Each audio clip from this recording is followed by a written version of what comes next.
Hello and welcome to section 2 of the Vintage Florals blanket.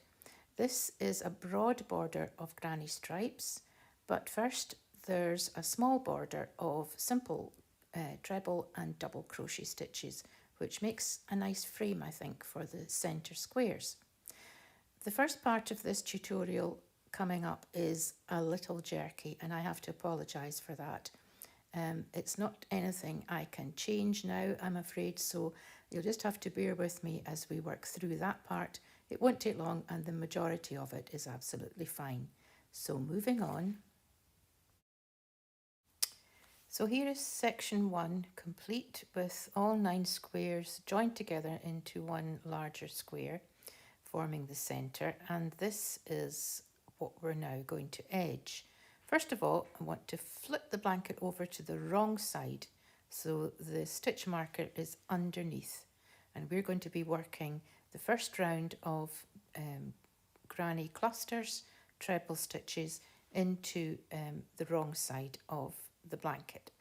I'm using the Stylecraft Special in cream, and what we're going to do is attach the yarn in a corner as normal and chain 2 and then put 2 trebles into that corner. Then treble 3 in each space along the side of the blanket until we get to the point where the 2 squares butt against each other, because we have to tackle that join slightly differently. And as you can see, I've worked along, and this point here is where we're going to do something slightly different. What we're actually going to do is put a cluster over the top of that join rather than one in each corner, which would give me too many.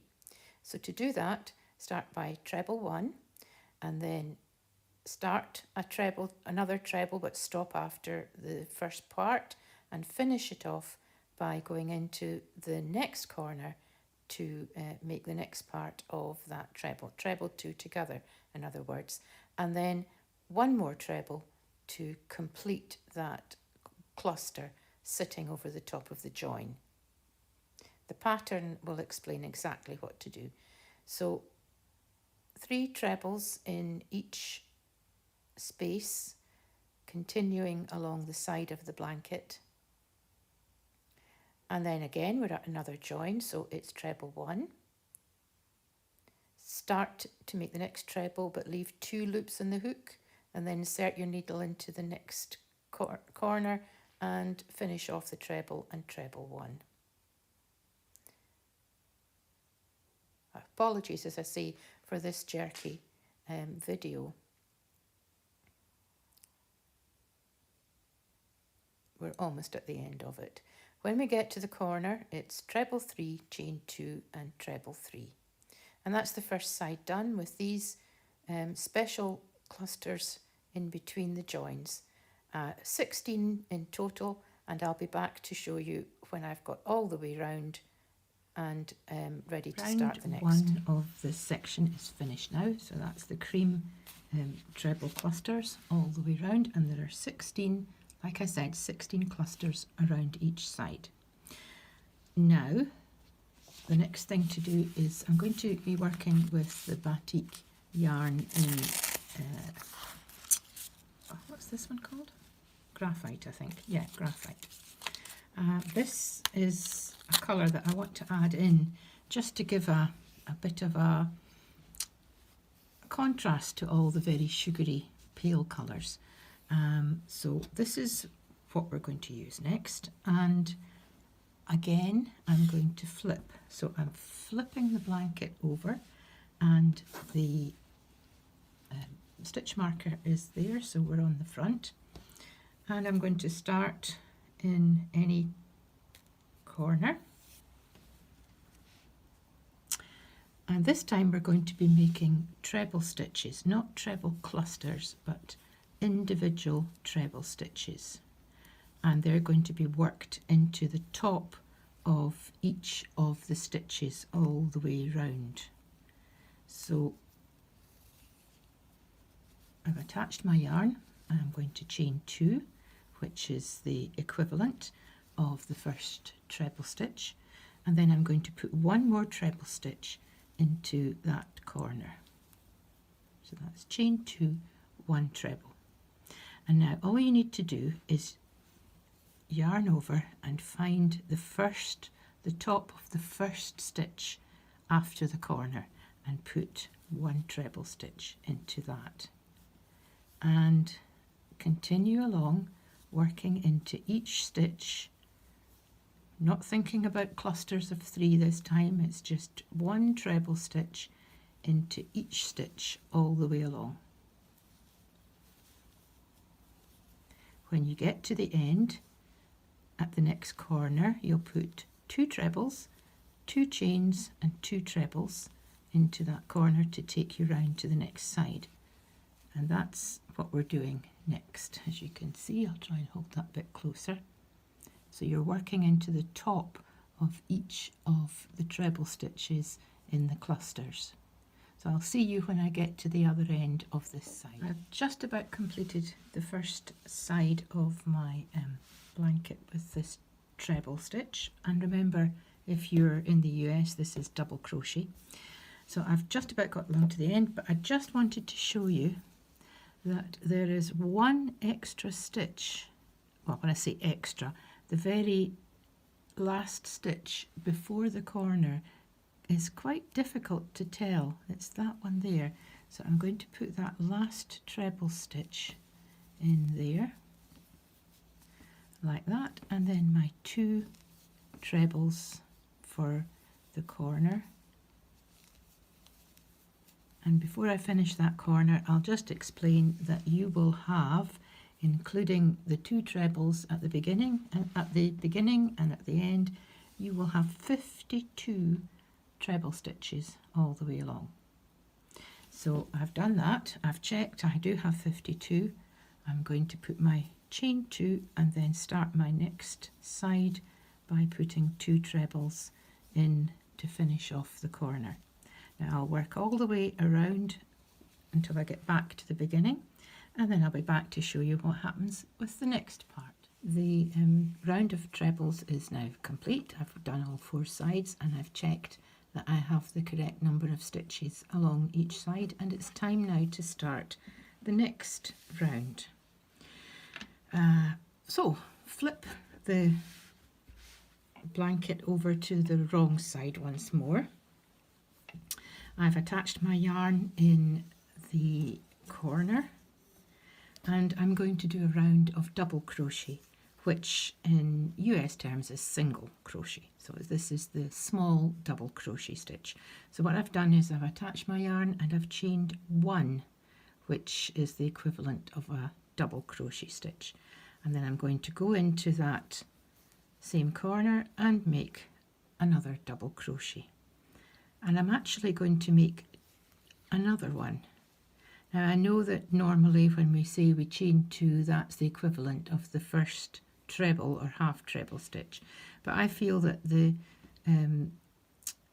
chain 1 is just about too small a stitch to worry about, so I tend to work over that, and I've got my 2 double crochets. So the chain 1 just takes your yarn up to the correct height, but it's not considered to be a stitch, and I've put in 2 double crochet stitches into the corner. So bear that in mind when you're counting, of course.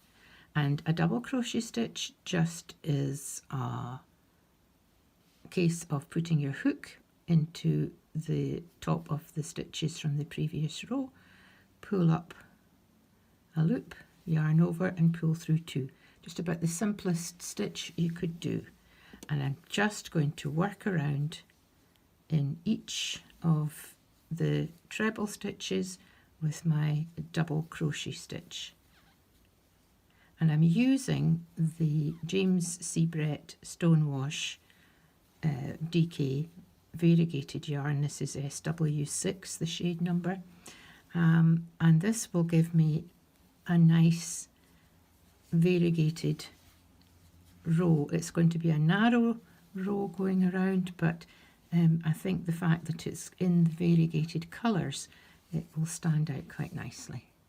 So I'm going to work all the way along here. When I get to the corner, it is 2 double crochets, 2 chains and 2 double crochets, and I'm just going to check on my notes to see how many stitches you need to have. I'm back now with the proper stitch count and my 3 rounds completed: graphite, variegated and Stylecraft Lincoln.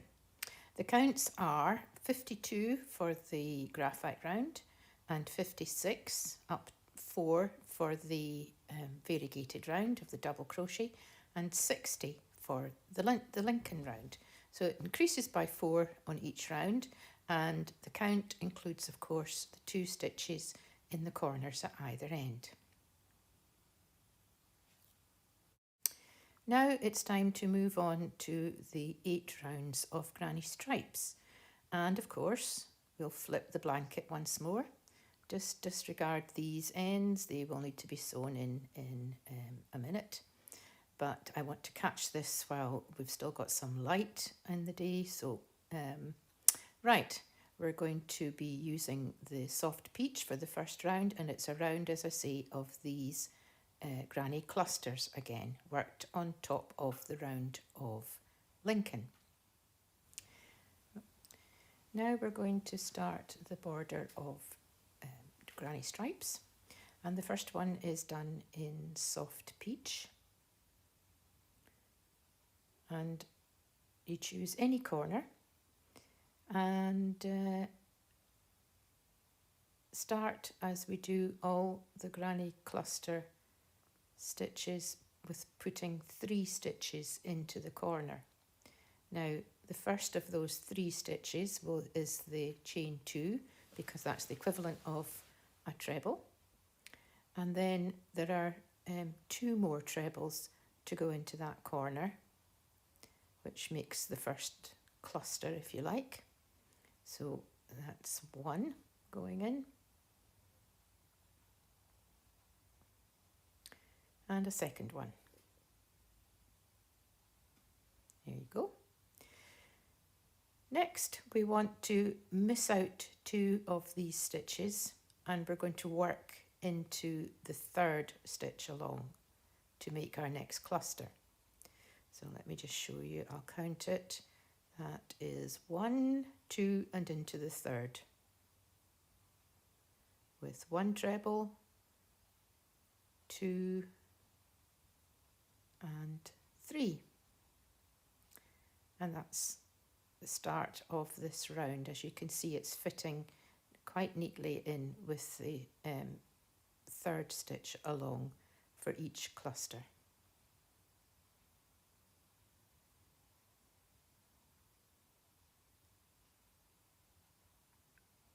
I'm going to work to the end now, and I'll come back to show you what happens when I'm ready to go round the next corner.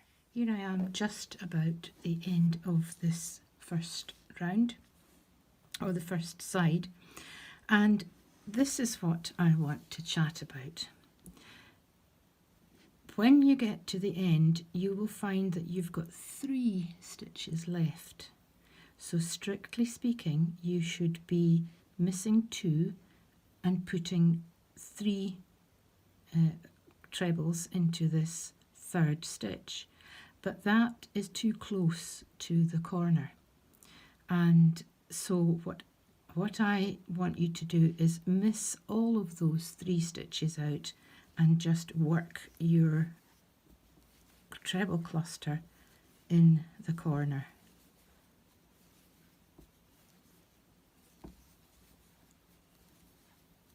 And then chain 2 and your round to do to start, you know, start again. The second part of this corner, you turn round the corner and you're putting your 3 trebles into the corner to finish that off, and you're off on the next side. So if we go back to this, there's just the tiniest bit of a slightly, it's so imperceptible, it's not noticeable, a different size of space between that and the others, and that's just because I have jumped over those 3 stitches to put my cluster in the corner. So what you will have at the end of the first side is including these trebles in the corner at the beginning, and at the end you'll have 21 clusters in total. That's what you're aiming for. So if you've put that extra one in by mistake and you've got 22, just pull it back and miss out the last stitch. So you've got 3 that you jump over before you do the corner. And that way everything else which comes after this will fit quite nicely.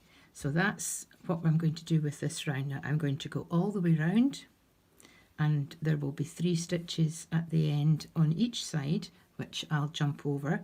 So that is round 1 and in the soft peach.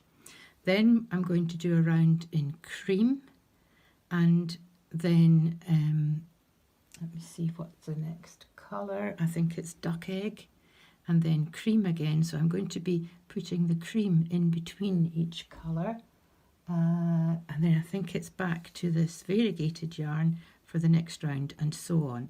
So what I'll do is I'll work the next few rounds, and then I'll come back when I've done them, let you see what they look like, and I'll explain what the next ones are going to be. It's all treble clusters, and your stitch count of clusters will grow by 1 after each round. So what I'll do is a few rounds of this, and then I'll see you when I'm ready to finish off this section of granny stripe, and then we'll be on to section 3.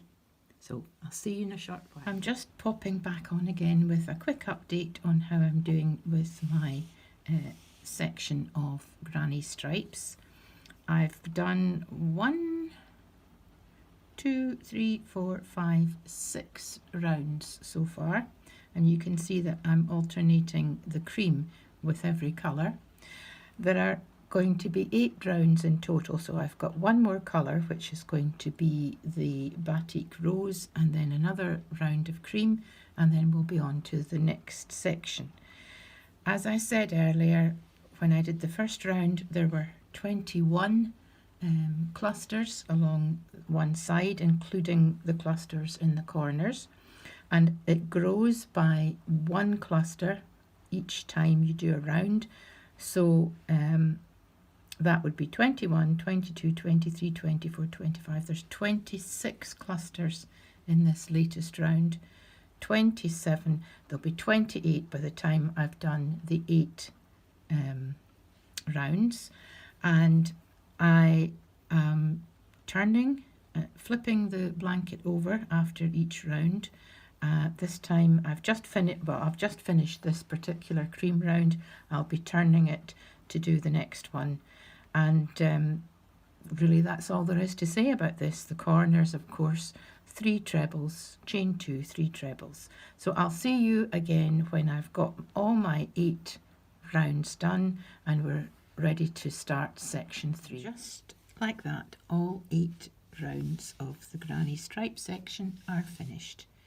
And all I need to do now is pull through all the odds and ends of ends which have appeared on the front, pull them all through to the back and sew them in, and then I'll be ready to start section 3.